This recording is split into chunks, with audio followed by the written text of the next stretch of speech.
అండి welcome to our channel Khan's tasty kitchen. ఈరోజు నేను ఈవినింగ్ డిన్నర్లోకి అయితే అన్నం టమాటా చారు గార్లిక్ చికెన్ ఫ్రైని చేశాను. ఈ టమాటా చారు గార్లిక్ చికెన్ ఫ్రై కాంబినేషన్ అంటే ఎంతమందికి ఇష్టమో కామెంట్ అయితే చేయండి. ఈ టమాటా చారు గార్లిక్ చికెన్ ఫ్రైని ఎలా చేశానో ఈ వీడియోలో అయితే చూసేయండి. ఈ టమాటా చారు గార్లిక్ చికెన్ ఫ్రైని అయితే ఇంట్లో మాత్రం ఒకసారి తప్పకుండా ట్రై చేయండి. టేస్ట్ మాత్రం చాలా బాగుంటుంది. ముందుగా నేను అన్నం వండడానికి బియ్యాన్ని అయితే కడిగేసుకున్నాను. నేను అన్నం వండే 1 గంట ముందే బియ్యాన్ని కడిగి పెట్టుకుంటాను. ఇలా బియ్యాన్ని నానబెట్టుకొని అన్నం వండడం వల్ల అన్నం టేస్ట్ అనేది చాలా బాగుంటుంది. హెల్త్కి కూడా చాలా మంచిది. ఇప్పుడు ఈ కుక్కర్ని అయితే మూత అయితే పెట్టేసుకొని స్టవ్ మీద అయితే పెట్టేసుకుంటున్నాను. ఇప్పుడు టమాటా చారు చేయడానికి టమాటాలు, పచ్చిమిర్చి, ఉల్లిపాయలను అయితే ముందుగానే శుభ్రంగా కడిగేసుకున్నాను. ఇప్పుడు వీటిని అయితే చిన్న చిన్న ముక్కలుగా అయితే కట్ చేసుకుంటున్నాను. టమాటా చారు చాలామంది చాలా విధాలుగా అయితే చేస్తారు. నేనైతే ఇలా సింపుల్గా అయితే చేసేసుకుంటాను. టేస్ట్ మాత్రం చాలా బాగుంటుంది.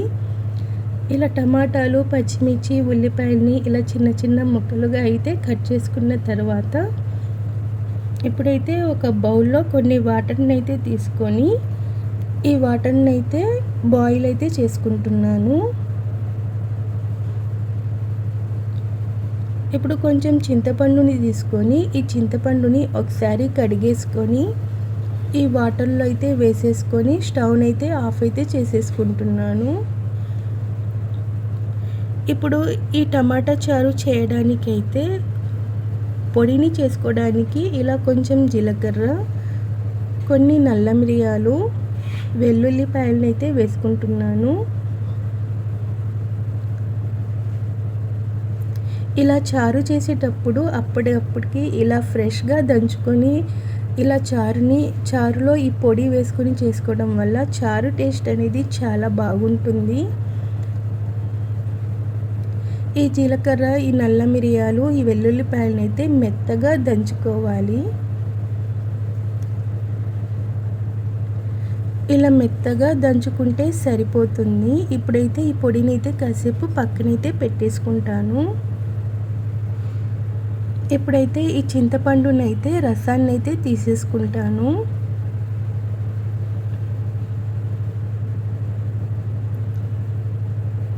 ఇలా ఈ చింతపండు రసాన్ని తీసుకున్న తర్వాత స్టవ్ మీద అయితే ఇప్పుడు ఈ టమాటా చారు చేయడానికైతే బౌల్ని అయితే పెట్టేసుకుంటున్నాను. బౌల్ కొంచెం హీట్ అయిన తర్వాత ఆయిల్ని అయితే వేసుకుని ఆయిల్ కొంచెం హీట్ అయిన తర్వాత తాలింపు గింజలు, 2-3 ఎండుమిరపకాయలను అయితే ఇలా కట్ చేసుకొని అయితే వేసేసుకుంటున్నాను. ఈ తాలింపు గింజలు, ఎండుమిరపకాయలు కొంచెం ఫ్రై అయిన తర్వాత మనం దంచి పెట్టుకున్న ఈ పొడినైతే వేసేసుకొని ఒక 2 నిమిషాల వరకు ఈ పొడినైతే ఫ్రై చేసుకోవాలి. ఇలా 2 నిమిషాలు ఫ్రై అయిన తర్వాత మనం కట్ చేసి పెట్టుకున్న ఈ ఉల్లిపాయలు, పచ్చిమిర్చి, టమాటా ముక్కలైతే వేసేసుకుంటున్నాను. ఈ ఉల్లిపాయలు, టమాటా, పచ్చిమిర్చి ముక్కల్ని వేసుకున్న తర్వాత కొంచెం పసుపు, సాల్ట్ని అయితే వేసేసుకొని ఒకసారి కలిపేసుకొని మూతని పెట్టుకొని ఒక 5 నిమిషాల వరకు సిమ్లో ఉడికించుకోవాలి. ఇలా 5 నిమిషాల తర్వాత మూతనైతే తీసేసుకొని ఒకసారి అయితే కలిపేసుకుంటున్నాను. టమాటా ముక్కలు అయితే మగ్గలేదు, అందుకని ఒకసారి కలిపేసుకొని ఇంకో 5 నిమిషాల వరకు మూతని పెట్టుకొని సిమ్లో అయితే మగ్గించుకుంటాను. ఇదైతే గార్లిక్ చికెన్ ఫ్రై చేయడానికి చికెను. ఈ చికెన్ అయితే పసుపు, ఉప్పు వేసి శుభ్రంగా అయితే కడిగేసి పెట్టేసుకున్నాను. ఇప్పుడు ఈ చికెన్ ఫ్రైలోకి అయితే ఇలా ఉల్లిపాయలను అయితే కట్ చేసుకుంటున్నాను.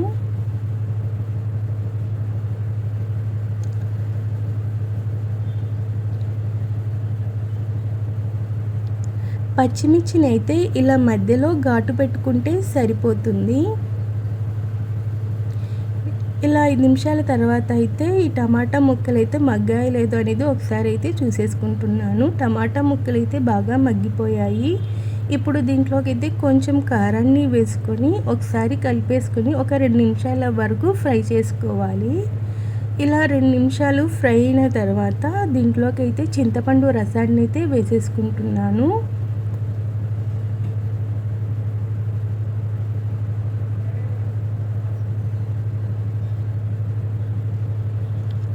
ఇలా చింతపండు రసాన్ని వేసుకున్న తర్వాత ఒకసారి అయితే కలిపేసుకొని ఈ టమాటా చారునైతే పక్కన స్టవ్ మీద అయితే పెట్టేసుకుంటాను.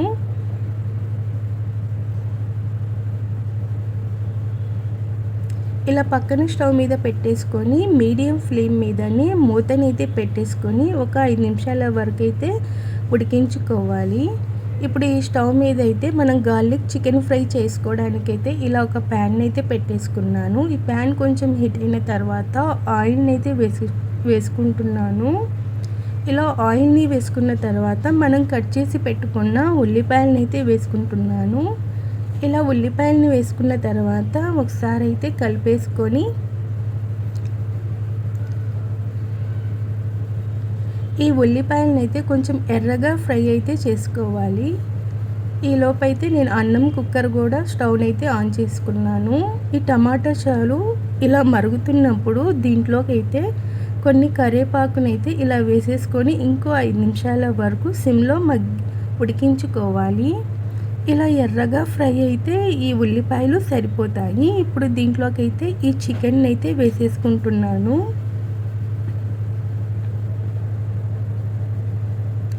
ఇలా చికెన్ని వేసుకున్న తర్వాత ఒకసారి అయితే కలిపేసుకుంటున్నాను.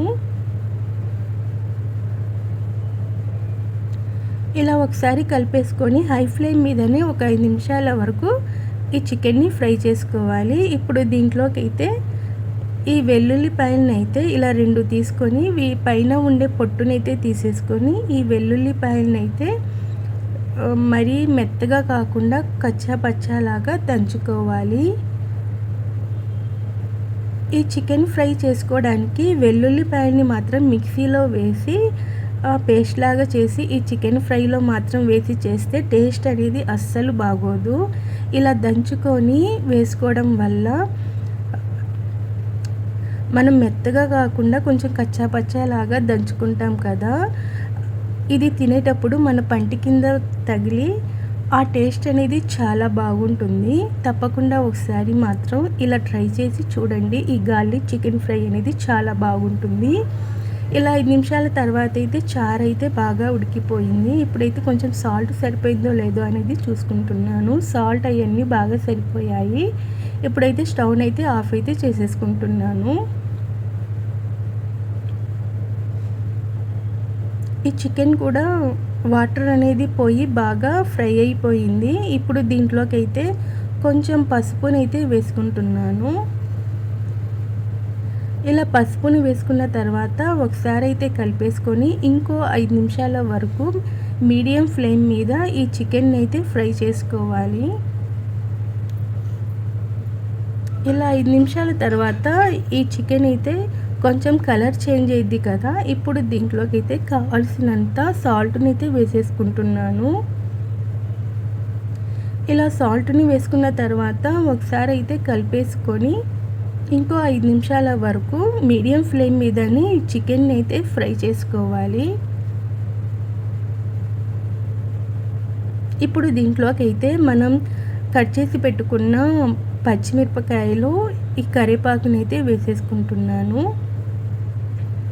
ఈ చికెన్లోకి ఈ కరివేపాకు ఫ్లేవర్ అనేది చాలా బాగుంటుంది. తప్పకుండా ఈ కరివేపాకుని మాత్రం వేయండి. ఇలా ఒక 5 నిమిషాల వరకు ఈ చికెన్ అయితే ఫ్రై చేసుకోవాలి.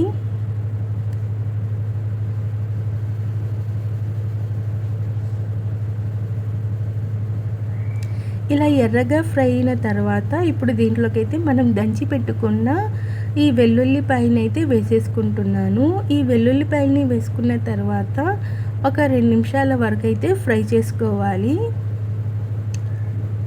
ఈలోపు అన్నం అయితే స్టవ్ మీద అయితే పెట్టేసుకున్నాను. అన్నం కూడా ఉడికిపోయింది. స్టవ్ని అయితే ఆఫ్ అయితే చేసేసుకున్నాను. ఇప్పుడు దీంట్లోకి అయితే ఒక 2 నిమిషాల తర్వాత కారాన్ని అయితే వేసేసుకొని ఒకసారి కలిపేసుకొని ఒక 2 నిమిషాల వరకు ఫ్రై అయితే చేసుకోవాలి. ఇంతే అండి, సింపుల్గా టేస్టీగా గార్లిక్ చికెన్ ఫ్రై అయితే రెడీ. ఈ వీడియో కనుక మీకు నచ్చితే లైక్ చేయండి, షేర్ చేయండి, సబ్స్క్రైబ్ చేసుకోండి. తప్పకుండా ఇంట్లో మాత్రం టమాటా చారు ఇలా గార్లిక్ చికెన్ ఫ్రైని మాత్రం ఒకసారి ట్రై చేయండి.